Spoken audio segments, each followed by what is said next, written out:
K C Venugopal കേരളത്തിൻ്റെ മുഖ്യമന്ത്രിയാകുവാനുള്ള സാധ്യത വളരെ വലുതാണ് എന്നുള്ളതാണ് ഇപ്പോഴത്തെ സാഹചര്യത്തിൽ മനസ്സിലാക്കാൻ കഴിയുന്നത്. കാരണം ഞാനും പലപ്പോഴും ഈ കെ സി വേണുഗോപാലിനെ കുറിച്ചുള്ള വാർത്ത ചെയ്തിട്ടുണ്ട്, നമ്മൾ തന്നെ ചിലപ്പോൾ ചർച്ച ചെയ്തിട്ടുണ്ട്. അതിലൊക്കെ കെ സി വേണുഗോപാലാണ് ഈ പാർട്ടിയെ ഇത്രത്തോളം ദയനീയമായ പരാജയത്തിലേക്ക് കൊണ്ടുപോകുന്നത് എന്ന് ഞാൻ തന്നെ പറഞ്ഞത്. ഇനിയും അത് തന്നെയാണ് എൻ്റെ നിലപാട് എന്ന് പറയുന്നത്. പക്ഷേ ഇപ്പോഴത്തെ ഒരു സാഹചര്യത്തിൽ KSU, യൂത്ത് കോൺഗ്രസ്, മഹിളാ കോൺഗ്രസ് എന്ന് വേണ്ട ഇവിടെയെല്ലാം നിയമിച്ചിരിക്കുന്നത് കെ സി വേണുഗോപാൽ ഗ്രൂപ്പിൽപ്പെട്ടവരാണ്. അതായത് കെ സി വേണുഗോപാൽ കോൺഗ്രസിനെ ഹൈജാക്ക് ചെയ്തിരിക്കുന്നു എല്ലാ അർത്ഥത്തിലും. കാരണം അത് താഴെത്തട്ടിൽ വിദ്യാർത്ഥികളുടെ സംഘടന മുതൽ, യുവജനങ്ങളുടെ സംഘടന മുതൽ, മഹിളാ സംഘടന മുതൽ കോൺഗ്രസ് എന്ന് പറയുന്ന പ്രസ്ഥാനത്തിനെ വരെ ഹൈജാക്ക് ചെയ്തിരിക്കുന്നു. ഇങ്ങനെ ഒരു സാഹചര്യത്തിൽ കോൺഗ്രസ്സിന് ഇനി അങ്ങോട്ട് ഭരണം കിട്ടുകയാണെങ്കിൽ മുഖ്യമന്ത്രി സ്ഥാനാർത്ഥി എന്ന് ഒരാളില്ല. അപ്പോൾ ഇതിൻ്റെ ഒരു സാഹചര്യം എന്തായിരിക്കും? അങ്ങനെ തോന്നുന്നുണ്ടോ നിങ്ങൾക്ക് ഈ മുഖ്യമന്ത്രിയിലേക്ക് എത്തുവാനുള്ള സാധ്യത? അല്ല, കോൺഗ്രസ് കെ സി വേണുഗോപാലെ ഹൈജാക്ക് ചെയ്തതല്ല. പാർട്ടിയുടെ ഈ യുവജന വിഭാഗമായാലും മഹിളാ കോൺഗ്രസ് എല്ലാം K C Venugopal AICC general secretary, സംഘടനാ ജനറൽ സെക്രട്ടറി ആകുമ്പോൾ അദ്ദേഹത്തിൻ്റെ നേതൃത്വത്തിൽ അദ്ദേഹം മുകളിൽ ഏറ്റവും വലിയ അത്യുന്നത പോസ്റ്റിലിരിക്കുമ്പോൾ അദ്ദേഹത്തിന് വേണ്ടപ്പെട്ട ഒരു ഓട്ടോമാറ്റിക്കൽ വരും. അങ്ങനെ പുള്ളിയുടെ കയ്യിൽ വന്നെങ്കിൽ തന്നെ ഭാരവാഹികളെല്ലാവരും ഇപ്പോൾ മഹിളാ കോൺഗ്രസ് ആയാലും ഈ യൂത്ത് കോൺഗ്രസ് ആണെങ്കിലും KSU ആണെങ്കിലും, KSU ഒന്നും കലാലയ രാഷ്ട്രീയത്തിൽ സംസ്ഥാന പ്രസിഡന്റ് പോലും അറിയാൻ മേലാത്തവരാണ്. സംസ്ഥാന പ്രസിഡന്റ് ആരാന്ന് ചോദിച്ചാൽ KSUവിൻ്റെ പല വിദ്യാർത്ഥികൾക്കും അറിയില്ല സംസ്ഥാന പ്രസിഡന്റ് പേര്. അങ്ങനെ ഈ പ്രസ്ഥാനത്തിനെ ഈ രീതിയിലാക്കി ഇപ്പോൾ പാർട്ടി സംസ്ഥാന കമ്മിറ്റി അനൗൺസ് ചെയ്തതിനകത്ത് ഭാരവാഹികളിൽ ബഹുഭൂരിപക്ഷം പേര് കെ സി വേണുഗോപാലിൻ്റെ. ഇന്നിപ്പോൾ പാർലമെന്റ് പാർട്ടി 21 പേരായിരുന്നു ആദ്യം ഉണ്ടായിരുന്നത്. ഇപ്പോൾ 22 ഉണ്ട് MLA-മാർ. 21 MLA-മാർ തെരഞ്ഞെടുപ്പ് നമ്മളൊക്കെ അറിയാം. 5 വർഷം മുമ്പ് കഴിഞ്ഞ തെരഞ്ഞെടുപ്പ് തോറ്റപ്പോൾ വ്യക്തമായ ജനാധിപത്യ രീതിയിൽ ഭൂരിപക്ഷം ഉണ്ടാകുന്ന രമേശ് ചെന്നിത്തലക്കായിരുന്നു. അന്ന് VD സതീശനെ ആക്കുക എന്നുള്ള ഒരു തന്ത്രത്തിൻ്റെ പുറത്ത് KC കളിച്ച കളിയാണ് അന്നും ഭൂരിപക്ഷം ഇല്ലാത്ത ജനാധിപത്യത്തിന് തകിടം മറിച്ചുകൊണ്ട് VD സതീശനെ അന്ന് പ്രതിഷ്ഠിച്ച്. എന്നുവെച്ചാൽ KCയുടെ റബ്ബർ സ്റ്റാമ്പ് ആയിരിക്കണം പാർലമെന്റ് പാർട്ടി. രമേശ് ചെന്നിത്തല ഇരുന്നാൽ നടക്കില്ല. അതിനു വേണ്ടിയിട്ട് അതും കേട്ടുകേൾവി പോലും ഇല്ലാത്ത അന്ന് മല്ലികാർജ്ജുനർക്ക് ഇവിടെ വന്ന് ഇതെല്ലാം നടത്തി ഭൂരിപക്ഷം അന്ന് 21-ൽ 14 പേരുണ്ടായിരുന്നു ഞാൻ അറിഞ്ഞത്. 14 പേരും രമേശ് ചെന്നിത്തലയ്ക്ക് സപ്പോർട്ട് ചെയ്തിട്ട് അന്നത്തെ ഈ ആർക്കാൻ നിർത്തിയ അർപ്പിക്കാൻ നിർത്തിയ മുല്ലപ്പള്ളിയെ കൊണ്ട് ഇത് അനൗൺസ് ചെയ്യിപ്പിച്ച് മല്ലികാർജ്ജുനർക്ക് പറഞ്ഞു ഞാൻ ചെയ്യില്ല, നിങ്ങൾ തന്നെ ചെയ്തോളാം. എന്ന് വെച്ചാൽ ജനാധിപത്യത്തിന് കശാപ്പ് ചെയ്തെന്ന് പുള്ളിക്ക് തന്നെ അറിയാം. ഭൂരിപക്ഷം ഉണ്ടായിരുന്ന ഒരാളെ ആക്കാതെ വേറൊരാളെ പ്രതിഷ്ഠിക്കാൻ വേണ്ടി മുല്ലപ്പള്ളിയെ കൊണ്ട് അനൗൺസ് ചെയ്യിച്ചു. അത്രയ്ക്കും AICC വളരെ മോശമായിട്ടാണ് പെരുമാറി. മുല്ലപ്പള്ളിയാണ് മുല്ലപ്പള്ളി KPCC പ്രസിഡന്റാണ്. അതിനുശേഷം പുള്ളിനെ വെട്ടാൻ നിർത്തിയിരിക്കുക. 14 ദിവസം കഴിഞ്ഞ പുള്ളിനെ മാറ്റി അടുത്ത പ്രസിഡന്റ് വെച്ച് ആ പുള്ളിയെ കൊണ്ട് അനൗൺസ് ചെയ്യിപ്പിച്ചു. ആ പാപം കൂടി ചെയ്യിപ്പിച്ചു KCക്ക്. അപ്പം VD സതീശൻ എന്ന് പറഞ്ഞ ആൾ CLP ലീഡറായി. ഇന്ന് അന്നത്തെ 21 പേരിൽ എത്ര ഉണ്ടായിരുന്നു? ഇപ്പം 22 പേരുണ്ട്. 22-ൽ 11 ആയിട്ടാണ് AY ആയിട്ട് നിൽക്കുന്നത്.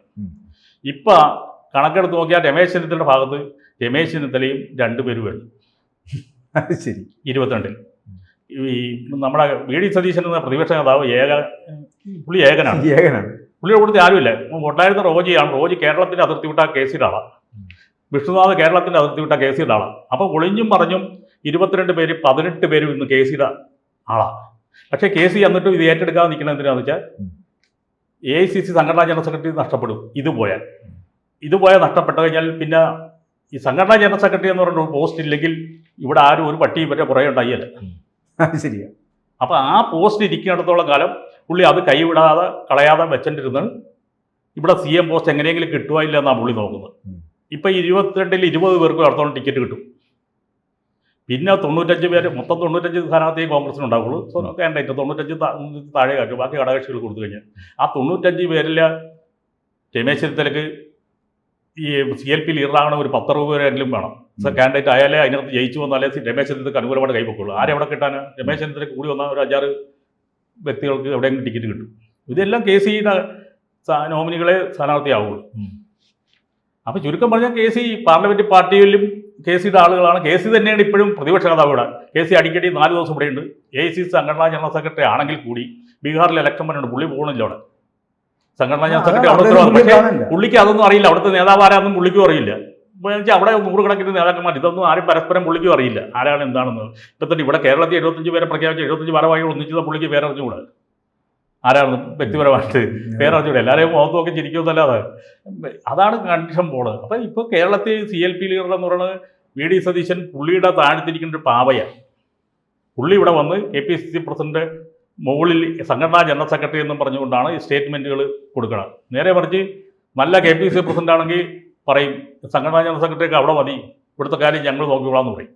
എന്നുവെച്ചാൽ അതാത് സ്റ്റേറ്റ് KPCC പ്രസിഡന്റാണ് വെയിറ്റ്. പക്ഷേ ഇപ്പം KCയുടെ കൈകളിലാണ് ഇത് കാര്യങ്ങളെല്ലാം ഓടുന്നത്. അത് ഓട്ടോമാറ്റിക്കലായിട്ട് സംഭവിക്കുന്നത് തന്നെ. എന്നുവെച്ചാൽ ഇന്ന് അധികാരമുള്ളിടത്തെ ആളുണ്ടാവുള്ളൂ, അധികാരം ഇല്ലെങ്കിൽ ആരും ഉണ്ടാകില്ല. സംഘടനാ ജനറൽ സെക്രട്ടറി എവിടെ നിൽക്കുന്നു, സംഘടനാ ജനറൽ സെക്രട്ടറി താല്പര്യമാണ് മറ്റുള്ളവർ നോക്കുന്നത്. അതുകൊണ്ടാണ് KCയിലേക്ക് ആളുകൾ വഴി പോകുന്നത്. അല്ല, KC ഇത് ഹൈജാക്ക് ചെയ്തതല്ല, ഓട്ടോമാറ്റിക്കലി വന്നു ചേരുന്നതാണ്. അല്ല, അത് നമുക്കറിയാമല്ലോ. ഞാനിപ്പോൾ ആദ്യം സൂചിച്ചത് താങ്കൾ പറഞ്ഞത് ശരിയാണ്. ഈ KSUവിൻ്റെ അലോഷ്യസ് സേവ്യർ, ഈ പറഞ്ഞ യൂത്ത് കോൺഗ്രസിൻ്റെ നേതാവ് ഇത് ആര്, ജബി മേത്തർ, മഹിള ഇന്ന് വരെ പാർലമെന്റിൽ വാ എന്ന് പറയണ തുറക്കാത്തതാണ് ജബി മേത്തർ, രാജ്യസഭ MP. ഇവരൊക്കെയാണ് ഇതിന്റെ ആൾക്കാരെന്ന് പറയുന്നത്. അതെ, സ്ത്രീകളിൽ വേറെ ആളില്ല. ഞാൻ എന്ത് വിഷയം കൊടുത്ത ഒന്നുമില്ല, പാർലമെന്റിൽ പ്രതിപക്ഷത്തിരിക്കുമോ, എത്രയോ വിഷയങ്ങൾ ഉന്നയിക്കാനുണ്ട്. പക്ഷേ കഴിവുള്ളവരെ കുടിക്കില്ല അവർ. ജബി മേത്തറിന് ഇത് കൊടുത്ത ജബി മേത്തർ ഇന്ന് വരെ രാജ്യസഭയിൽ ഒപ്പിട്ട് പൈസ മേടിക്കണമെന്നല്ലാതെ ഒരു അഭിപ്രായം പറഞ്ഞായിട്ട് ഇന്ന് വരെ നമ്മളാരും കേട്ടിട്ടില്ല. അല്ല, അതാണ് പറഞ്ഞത്. ഇത്തരത്തിൽ തരംതാണ് പോകുന്ന സമീപനം. പിന്നെ ഇതൊക്കെ ഉണ്ടപ്പോ ഈ ഇതിലും വലിയവരെ ഞാനും ഒക്കെ ICC ഓഫീസിൽ കണ്ടിട്ടുണ്ട്. ഈ സംഘടനാ ജനറൽ സെക്രട്ടറി വലിയ ഹയസ്റ്റ് പോസ്റ്റാണ് പാർട്ടിയുടെ. പ്രസിഡന്റിനേക്കാളും അധികം ജോലി തിരക്കുള്ളത് ആണ്. പക്ഷേ നമ്മുടെ കയ്യിൽ നിന്നൊക്കെ അധികാരം തെറിച്ചു കഴിഞ്ഞാൽ ചിലപ്പോൾ പുല്ല് വില ഉണ്ടാകില്ല, അവിടെ നിൽക്കണതാണ്. ഞാൻ ഈ KCക്ക് ചാർജ് കൊടുത്ത ജനാർദ്ദൻ ദ്വിവേദി എനിക്ക് പേഴ്സണലായിട്ട് അറിയാവുന്നതാണ്. അദ്ദേഹം അധികാരം നഷ്ടപ്പെട്ട് 1.5 ആഴ്ച 10 ദിവസത്തിനകത്ത് ആ കാർ പോർച്ചിൽ വന്ന് നിന്നിട്ട് ഒരു കുഞ്ഞ് തിരിഞ്ഞു നോക്കിയില്ല. കോൺഗ്രസ് ഞാനിത് കണ്ടു നിന്നതാണ്. അതാണ് അവസ്ഥ. അപ്പം ഈ സംഘടനാ ജനറൽ സെക്രട്ടറി വലിയ പോസ്റ്റ്, അത് വെച്ചിട്ടാണ് KC ഇവിടെ കളിക്കുന്നതും KCയിലേക്ക് ആളുകളും ആവാഹിച്ചുകൊണ്ടിരിക്കുന്നത്. ഈ VD സതീശൻ എന്ന് പറയുമ്പോൾ VD സതീശൻ ഏകരാണ്. അപ്പോൾ VD സതീശനും രമേശ് ചെന്നിത്തലയൊന്നും CM ഒന്നും ഈ ഇപ്പം പറഞ്ഞ പോലെ. പിന്നെ CM ഒക്കെ രണ്ടാമത്തെ വിഷയം. നമ്മളിപ്പോൾ അങ്ങോട്ടൊന്നും കടന്നു ഇത് ആ മാജിക് നമ്പറിലേക്ക് എത്തണ ഒത്തിരി കടമ്പകളുണ്ട്. അവിടെയൊക്കെ എത്തുക എന്നുള്ള കാര്യം നമ്മൾ ആദ്യം ഈ തെരഞ്ഞെടുപ്പിൻ്റെ സ്ഥാനാർത്ഥി നിർണ്ണയം കഴിയട്ടെ, ഇതൊക്കെ കഴിയട്ടെ. അല്ല നമ്മൾ വെറുതെ ഇപ്പോഴേ നമ്മൾ നാളെ മഴ പെയ്യുമെന്ന് പറഞ്ഞ് ഇവിടെ കുടപിടിക്കേണ്ട കാര്യമില്ല. ഒരു 72 സീറ്റ് എന്നുള്ളത് നടക്കില്ല. മാജിക് നമ്പറിലേക്ക് എത്തണമെങ്കിൽ കുറേ പാടുണ്ട്. അത് കഴിഞ്ഞ പ്രാവശ്യവും കിട്ടുമെന്ന് കരുതിയാണ് പുള്ളി പിന്നെ നിന്നിട്ട് കളിച്ചത് KC. പക്ഷേ അവിടെ കിട്ടിയില്ല. അപ്പോൾ പുള്ളി ഇത് ഏറ്റെടുത്തില്ല CLP. അപ്പോൾ പുള്ളിക്ക് ഇതെല്ലാം റെഡിയായി കഴിഞ്ഞിട്ട് വന്നിറങ്ങിയാൽ മതി എന്നുള്ളതായിരിക്കും പുള്ളിയുടെ മനസ്സിൽ. അപ്പൊ അതിലേക്ക് എത്തണമെങ്കിൽ അതിനുള്ള ഒരു തറയൊരുക്കൽ കർമ്മം നടന്നു കഴിഞ്ഞു. തറയൊരുക്കലേ ഇത് ഓട്ടോമാറ്റിക്കലി ഇവിടെ നടക്കും. പക്ഷേ ഇതിനകത്ത് ഇപ്പം ഞാൻ പറഞ്ഞിട്ടുണ്ട്, ഈ VD സതീശൻ എന്ന് പറയുന്ന ആള് വളരെ തുറന്നടിച്ച് പല കാര്യങ്ങളും വ്യക്തമായിട്ട് പറയുന്നത്. 101 കിട്ടുമെന്നൊക്കെ പുള്ളി പറയുന്നുണ്ട്. പുള്ളി ഒരാൾ ജയിച്ച ശേഷം പിന്നെ 100 പേര് എവിടെ നിന്നാണെന്നുള്ള കാര്യം ആ കോൺഗ്രസിന് പുള്ളി UDF-നാണല്ലോ 101 പറയണം. അല്ല, ആയിക്കോട്ടെ, എങ്കിലും ആ UDF-ന് 101 പറയുമ്പോഴും അദ്ദേഹത്തിന്റെ അത്രയും വലിയൊരു ആത്മവിശ്വാസം ഉണ്ടല്ലോ. ഈ ആത്മവിശ്വാസം അല്ല, അത് SNDP നേതാവിന്റെ അടുത്താണ് അദ്ദേഹം പറഞ്ഞത്. ഇല്ലെങ്കിൽ ഞാൻ രാഷ്ട്രീയ വനവാസത്തിന് പോകുമെന്ന് പറഞ്ഞിരിക്കുകയാണ്. SNDP നേതാവ് വെള്ളാപ്പള്ളി നോക്കിക്കഴിഞ്ഞാൽ വെള്ളാപ്പള്ളിക്ക് എവിടെ വോട്ട് സ്വാധീനമുള്ളത്? വെള്ളാപ്പള്ളി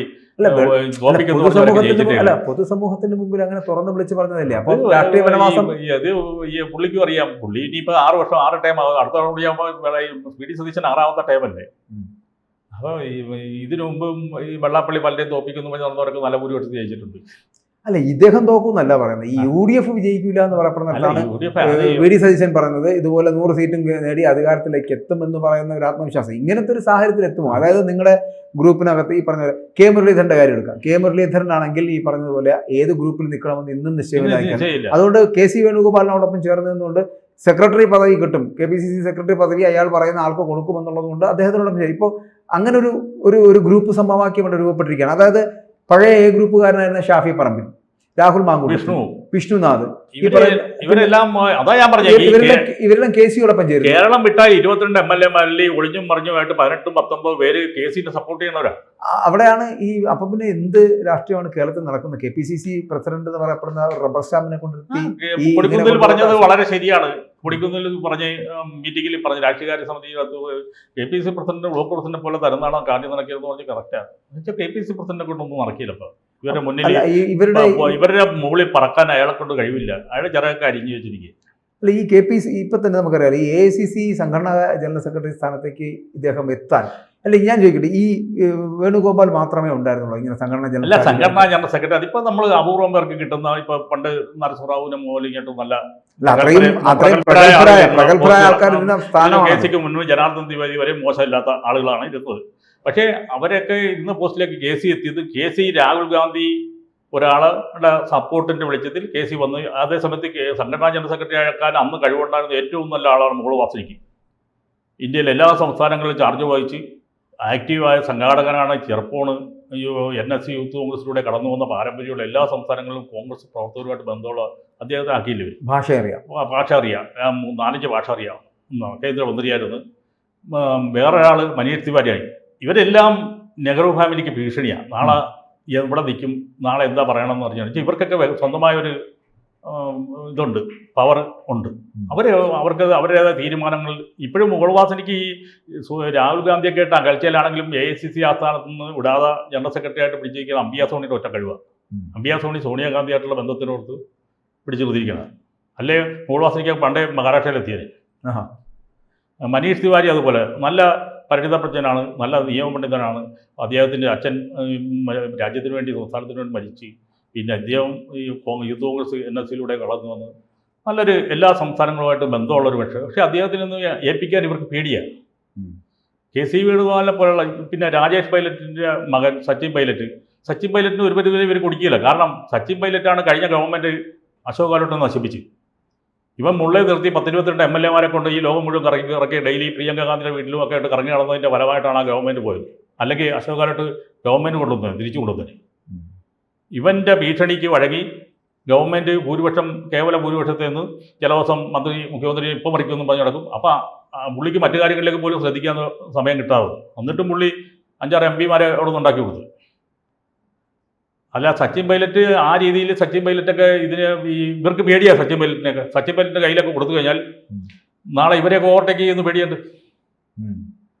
അല്ല ഇതിനകത്ത് ഈ വളരെ പരിണിതപ്രജ്ഞനായ ഒരുപാട് നേതാക്കൾ ഉണ്ടായിരുന്നു.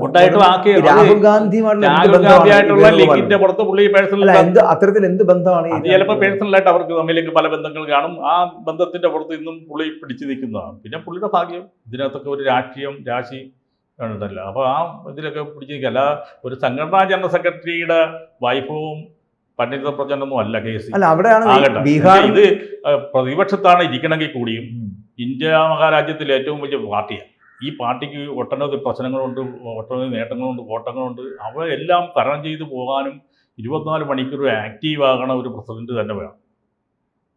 ഈ സെക്രട്ടറി തന്നെ വേണം. പ്രസിഡന്റിനേക്കാൾ ഞാൻ പറഞ്ഞു ഇപ്പോൾ AICC പ്രസിഡന്റ് വരെയും പല അതാണ് ഞാൻ പറഞ്ഞത്. ഇപ്പൊ ബീഹാറിലെ തെരഞ്ഞെടുപ്പ് നടക്കുന്നു. ആ ബീഹാർ തെരഞ്ഞെടുപ്പിനൊക്കെ ഈ സംഘടനാ വലിയ ഉത്തരവാദിത്തം അവിടെ ഇല്ല. അയാൾ ഈ പറയുന്ന പോലെ ആഴ്ചയിൽ 4-5 ദിവസം കേരളത്തിൽ വന്ന് കേരളത്തിൽ ഒരു പ്രതിപക്ഷ നേതാവിന്റെ റോളിലാണ് പുള്ളി കളിക്കുന്നത്. അപ്പൊ എനിക്ക് തോന്നുന്നു ബീഹാർ തെരഞ്ഞെടുപ്പ് കഴിഞ്ഞ ഉടനെ ഈ സംഘടനാ ജനറൽ സെക്രട്ടറി സ്ഥാനത്ത് നിന്ന് മാറ്റാൻ സാധ്യത എന്നും പറയുന്നുണ്ട്. ഇതിനു മുമ്പ് 3 വർഷം മുമ്പോട്ട് പറയണം, ഇപ്പൊ മാറ്റി അടുത്ത ആളെ. പക്ഷേ മാറ്റാനായിട്ട് രാഹുൽ ഗാന്ധിക്ക് താല്പര്യം കാണിയല്ലോ. രാഹുൽ ഗാന്ധിയുടെ കുടുംബാധിപത്യം കൊണ്ടല്ലേ കോൺഗ്രസ് തീർച്ചയായിട്ടും അതുകൊണ്ടാണല്ലോ ഈ കോൺഗ്രസ് ഹൈക്കമാൻഡ് വന്ന ഇന്നത്തെ പാളിച്ച. ഈ രാഹുൽ ഗാന്ധിയുടെ ഈ സോണിയാഗാന്ധിയുടെ ഒരു രണ്ടാമത്തെ ഒരു 10 വർഷം കഴിഞ്ഞ് 15 കഴിഞ്ഞ് രണ്ടാമത്തെ ഭരണത്തിൻ്റെ പകുതിയോടുകൂടി സോണിയാഗാന്ധിയുടെ കൈകളിൽ നിന്ന് പാർട്ടി അന്യം നിന്നു. രാഹുൽ ഗാന്ധിനെ ജയ്പൂർ സമ്മേളനത്തിൽ വൈസ് പ്രസിഡന്റ് ആക്കിയപ്പോൾ മുതൽ പാർട്ടി ഒരുപറ്റ ആളുകളെ ഹൈജാക്ക് ചെയ്തു. അതോടുകൂടി പാർട്ടിക്ക് ഹൈക്കമാൻഡിന് യാതൊരു പവറും ഇല്ലാതെ പല സംസ്ഥാന മുഖ്യമന്ത്രിമാരും സംസ്ഥാന നേതാക്കളും വന്നാൽ ദില്ലി വന്നാൽ 3 മാസം കഴിഞ്ഞൊക്കെ കണ്ട് പോകേണ്ട ഗതികേട് വന്നപ്പോൾ ഗവൺമെൻറ് മറിഞ്ഞ ചരിത്രമുണ്ട്. കോൺഗ്രസിൻ്റെ ഗവൺമെൻറ് 3 മാസത്തേക്ക് അപ്പോയിൻമെൻറ്റ് കിട്ടാതെ തെക്ക് വടക്ക് കടന്നപ്പോൾ ഗവൺമെൻറ് പാടെ BJPയിലേക്ക് പോയ സംഭവം ഉണ്ടായിട്ടുണ്ട് ഇന്ത്യയിൽ. അരുണാചലിലൊക്കെ അങ്ങനെ സംഭവിച്ചതാണ്. അല്ല ഇത്രയും 56 ദിവസം അവരിവിടെ നടന്നിട്ട് കാണാൻ വന്നപ്പോൾ കമൽനാഥ് എങ്ങനെയോ 5-star ഹോട്ടലിൽ വെച്ച് കണ്ട്. അപ്പോൾ ഇവരാരും അപ്പോയിൻമെൻറ്റ് വിളിക്കണില്ലെന്ന് പറഞ്ഞപ്പോൾ കമൽനാഥ് വന്ന് സോണിയാഗാന്ധിയൊക്കെ പറഞ്ഞ് സോണിയാഗാന്ധി അപ്പോയിൻമെൻറ്റ് വിളിച്ച് സംസാരിച്ചതിൻ്റെ അന്ന് രാത്രി ആണ് ഗവൺമെൻറ് പറയുക. അന്ന് വെച്ചാൽ ഇവരപ്പുറേ പാലയിട്ട് ഇവിടെ 56 ദിവസം 60 ദിവസം വെയിറ്റ് ചെയ്തപ്പോൾ ഇവരപ്പുറത്ത് പാലയിട്ടായിരുന്നു. അങ്ങനെ BJPയിലേക്ക് പോയ ഗവൺമെൻറ്റാണ് അരുണാചലൊക്കെ. മുഴുവൻ കോൺഗ്രസ്സുകാരുണ്ടായിരുന്ന സ്റ്റേറ്റാണ്. ഇപ്പോൾ വേണുഗോപാലിൻ്റെ സാധ്യതയൊക്കെ നമുക്ക് തെരഞ്ഞെടുപ്പിന് ശേഷമേ പറയാൻ പറ്റൂ. അതെ, തെരഞ്ഞെടുപ്പ് എന്ന് പറയുന്ന വലിയ വന്ന് ആ മാജിക്ക് നമ്പർ 72 എത്തിക്കഴിഞ്ഞ് നമുക്ക് പറയാം. അതുവരെ CNP ലീഡറൊക്കെ ഇപ്പം ഇങ്ങനെ പോട്ടെ. കൂടുതൽ വാർത്തകളും വിശേഷങ്ങളും നിങ്ങളിലേക്ക് എത്താൻ ABC മലയാളം സബ്സ്ക്രൈബ് ചെയ്യുക, ബെൽബട്ടനും അമർത്തുക.